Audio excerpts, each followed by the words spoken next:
दोस्तों दुनिया आज एक ऐसे मोड़ पर है जहां सुपर पावर्स भी देश समझ नहीं पा रहे हैं कि असल खेल किसके हाथ में है। देखिए अमेरिका, रशिया और चाइना सब अपने अपने एजेंडा चला रहे हैं, लेकिन अब नया सवाल उठ रहा है क्या अब वर्ल्ड का फैसला इंडिया ले रहा है। और सबसे बड़ा सवाल, क्या अमेरिका हमारे पॉलिटिक्स में इंटरफेयर कर रहा है।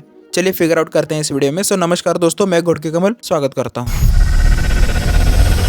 देखिए कुछ साल पहले तक भारत कई बड़े मुद्दों पर अमेरिका या वेस्टर्न कंट्रीज की खिंची हुई लाइन पर चलता था, पर आज भारत की इमेज बदल रही है। पहले का भारत नहीं रहा कि युद्ध रोककर यूएन में चला जाए और पीओके बना दिया। आज इंडिया खुद अपने फैसले ले रहा है। तो रशिया से तेल खरीदने पर अमेरिका ने आंख दिखाई तो इंडिया ने कहा, अमेरिका क्या कहता था, क्या हो तुम, आज हम कहते तू क्या है बे, हमें इंटरनेशनल कोर्ट के आदेश को ठुकरा दिया।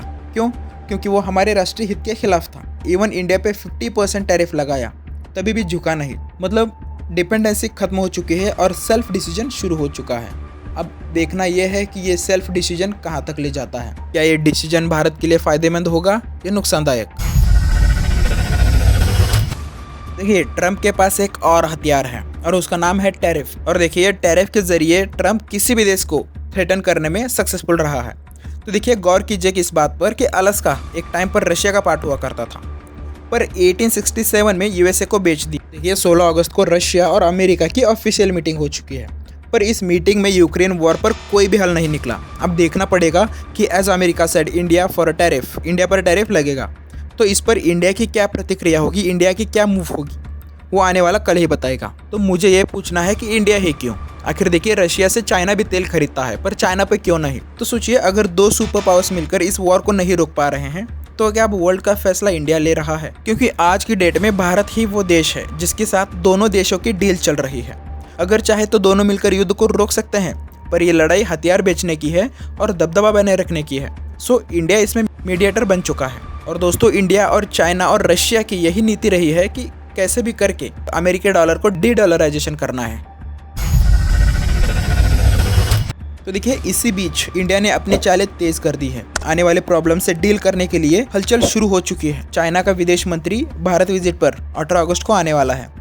26 अगस्त को भारत के विदेश मंत्री एस जयशंकर रशिया जाने वाले हैं और इवन इंडिया के प्राइम मिनिस्टर खुद चाइना जाने वाले हैं।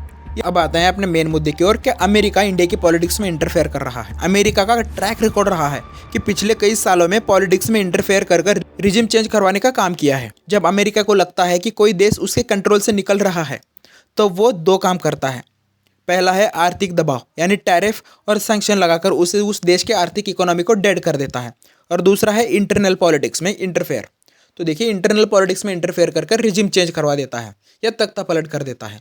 तो देखिए दोस्तों इंडिया में भी कई हिंट मिल रहे हैं, लेकिन अब वक्त आ चुका है हम ये समझे कि अमेरिका का हर मीठा बयान और हर दोस्ती का वादा और हर व्यापारी का ऑफर, इसके पीछे एक बड़ा एजेंडा छुपा है। तो देखिए दोस्तों जियोपॉलिटिक्स का पहला नियम है कि कोई भी कंट्री किसी भी देश का परमानेंट मित्र नहीं होता या परमानेंट दुश्मन भी नहीं होता। सब अपने अपने एजेंडा के लिए, सब अपने अपने प्रॉफिट के लिए देखते हैं। तो अमेरिका भी इसी एजेंडे के साथ भारत को अपनी लाइन पर लाना चाहता है। पर याद रखो ये नया भारत है। अब कोई हमारी किस्मत का फैसला वॉशिंगटन, बीजिंग या मॉस्को में नहीं करेगा। यह फैसला अब सिर्फ दिल्ली में होगा। धन्यवाद।